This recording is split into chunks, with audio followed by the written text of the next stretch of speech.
I decided to take probably one of the biggest risks of my life and put $300,000 into Bitcoin mining equipment.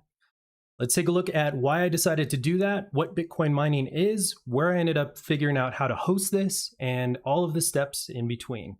Thanks for joining. Thank you for being on this live stream. So, the first thing to start with is, what is Bitcoin mining? Well, Bitcoin mining, it's the hardware that helps solve transactions and add those blocks of transactions to the blockchain.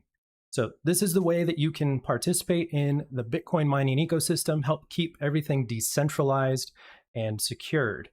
Now, historically, what has happened is Bitcoin mining has been skyrocketing in difficulty, but the other side of the token is that the price of Bitcoin has also been going up at almost the same rate. In fact, at a higher rate in most cases. So Bitcoin mining is profitable. As a reward for Bitcoin mining, whenever a block is added to the blockchain, you mine a new set of Bitcoin. The current reward for that is 6.25 Bitcoin. So it's a pretty big deal. There's a lot of incentive to be part of the Bitcoin mining ecosystem. So how did I get started in all this, and where are we today? The first thing to do is I started off at the Bitmain website. And the thing you have to understand here is there are essentially three companies that are big in making Bitcoin mining equipment. You've got Bitmain, you've got WhatsMiner, and you've got Avalon. Bitmain's kind of the 3,000-pound gorilla in this arena, and they're the main kind of contender and player in this. They have some of the best hardware, some of the most sought-after hardware in this space. And what is an ASIC? What is an Antminer? So an ASIC is an application-specific integrated circuit. It's essentially only thing it is good at is mining Bitcoin, specifically the SHA-256 algorithm, which is what is used to secure and to mine Bitcoin. So the first thing I did when I got started in all this is I went to the Bitmain website and I checked out the current prices on the Antminer S19J Pro. You can see those hash, so the number of equations they're able to solve per second essentially is 104 terahashes per second. Now, the price of these is $12,064, but if you look down in the fine print, because of the tariffs we've added to China, and Bitmain is a Chinese company, you've got a 25% import duty on this. So you're looking at closer to $15,000. Now, the way I like to calculate this out, I like to pull out my handy calculator. And if you look at this, you can take the total price, which would be about $15,000 for this unit, and you can divide that by 104 terahashes, and you come out with $144 per terahash. That's pretty expensive, and I'll kind of show you why, and I'll show you what a good price is for an Antminer. So if I wasn't able to buy these direct from Bitmain at these prices, because I think the prices are a little too high, where did I go from there? Well, what caught my eye was this tweet by Jack Dorsey. Jack Dorsey is the, ex-CEO of Twitter. And he said, I'm trying mining with Compass Mining too. So I jumped over to the Compass Mining website, and Compass Mining is basically a place you can go. You can host your Bitcoin miners. You can even help them. You can even have them help you, I should say, procure or get equipment for you. So that's exactly what I did. You can go over to their hardware page and you can see exactly what's being offered now. So there are a few things. At the time when I started this, they had bundles that were for sale. It was sort of, you can buy 6 Antminers for a specific price.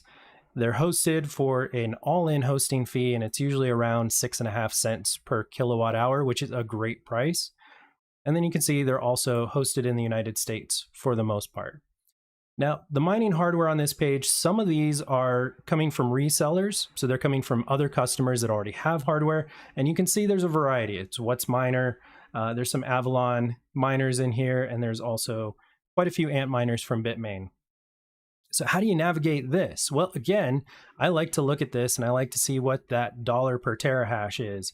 And so if you take this WhatsMiner, this is the least expensive unit they have on the site. And you can see it's 66 terahashes and it's $11,800.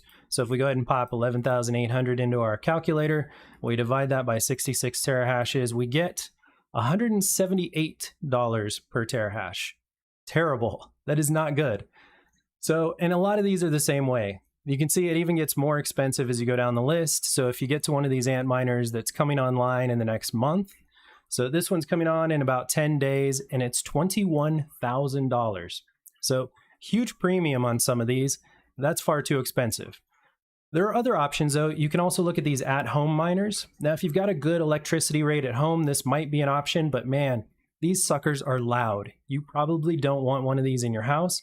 It also does not plug into a normal 110 outlet. These take about 3,100, 3,200 watts of electricity, so you're probably going to have some electrical work to do.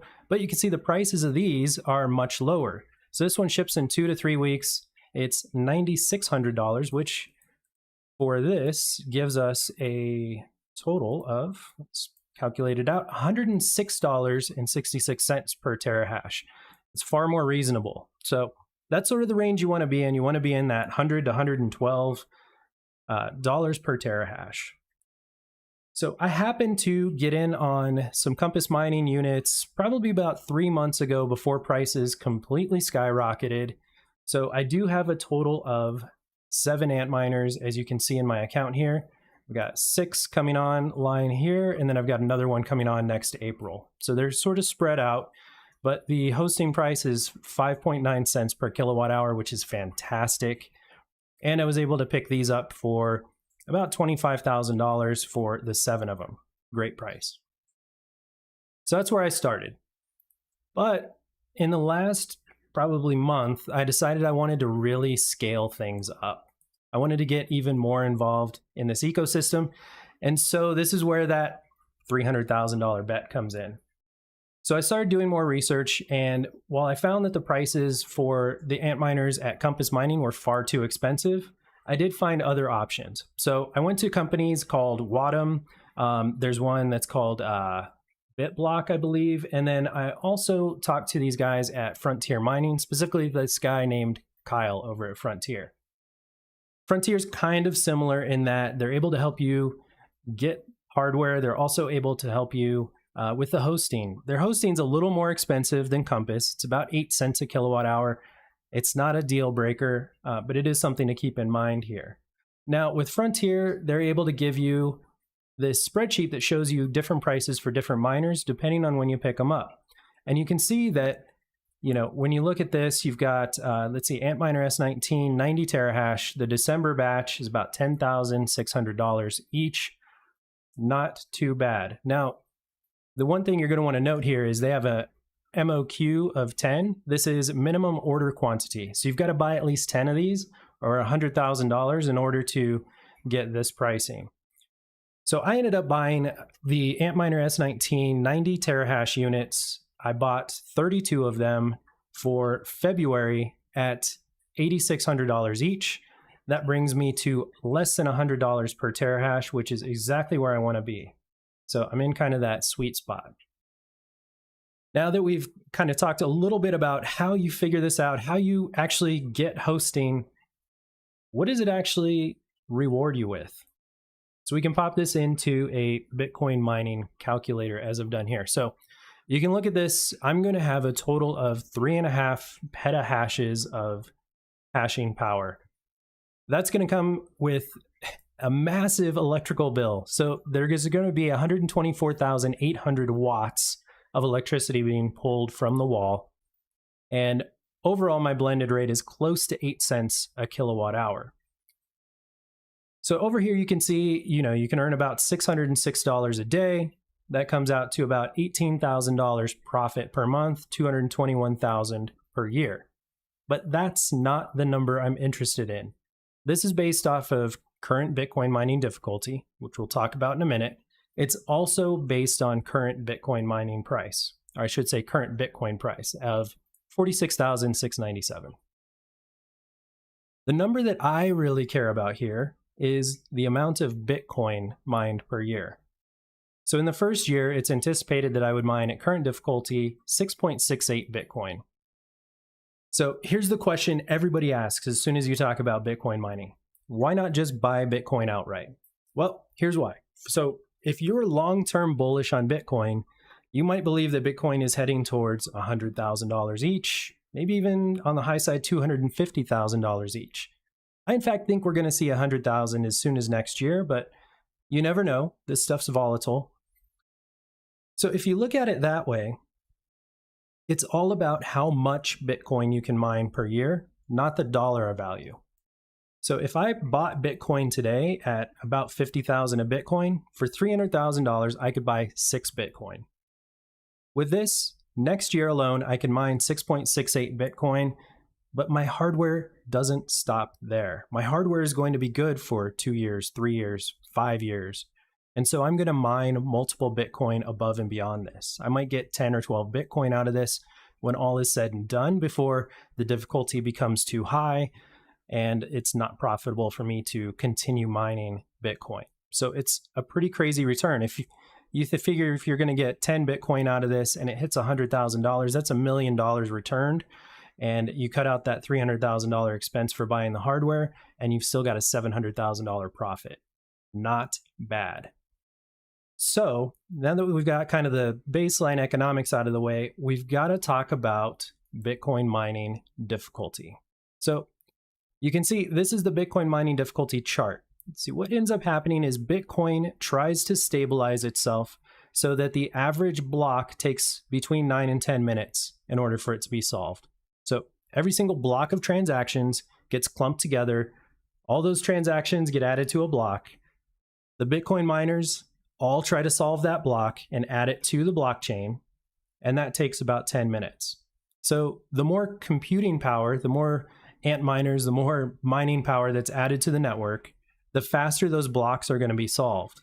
As a result, the Bitcoin mining algorithm actually gets more difficult. It slows things down to keep that average block time about 9 or 10 minutes. So you can see the growth of this. 2016, you probably could have Bitcoin mined still on a GPU. ASICs came around, it started skyrocketing, and it hasn't slowed down except July of this year. Now, what happened in July? Well, China banned Bitcoin mining. So all of China's hash rate, which was significant, shut off overnight, and you can see that big crater in the hashing algorithm. Now, we've almost recovered. We're at about the same level of difficulty that we were before China shut off, and that's because most of those miners have moved back to North America and other countries. So that's going to continue to grow, and as a result, every time the difficulty increases, the number of Bitcoin or the amount of Bitcoin that you mine per terahash decreases. So over time, my miners are going to make less and less money until they become unprofitable.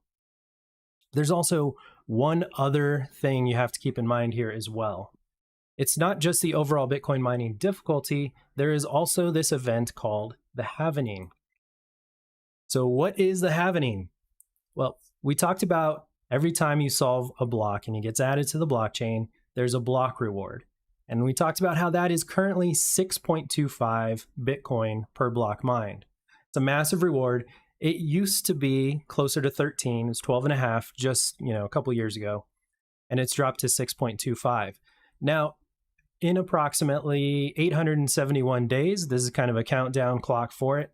In about 871 days, there's going to be another halvening, meaning the number of Bitcoin mined per block is going to drop in half to 3.125. So at that point, depending on where the price of Bitcoin's at, it might not be profitable for me to mine. So that's a big risk. This tells me I've got about 871 days of profitability. I might have more after that. I might have another year or two, depending on if Bitcoin moons by then. But if not, that's kind of my timeline that I'm looking at. So I hope that was a helpful overview. Hit me up in the comments if you have any questions, but I'm super excited about this.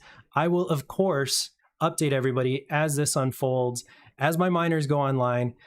I'm not suggesting anybody use Compass or Frontier Mining yet because my miners aren't online yet. But I'm going to update you as soon as they are. I'll share some metrics and we'll see how profitable it really is. So stay tuned, hit that subscribe button if you haven't already. Thank you so much.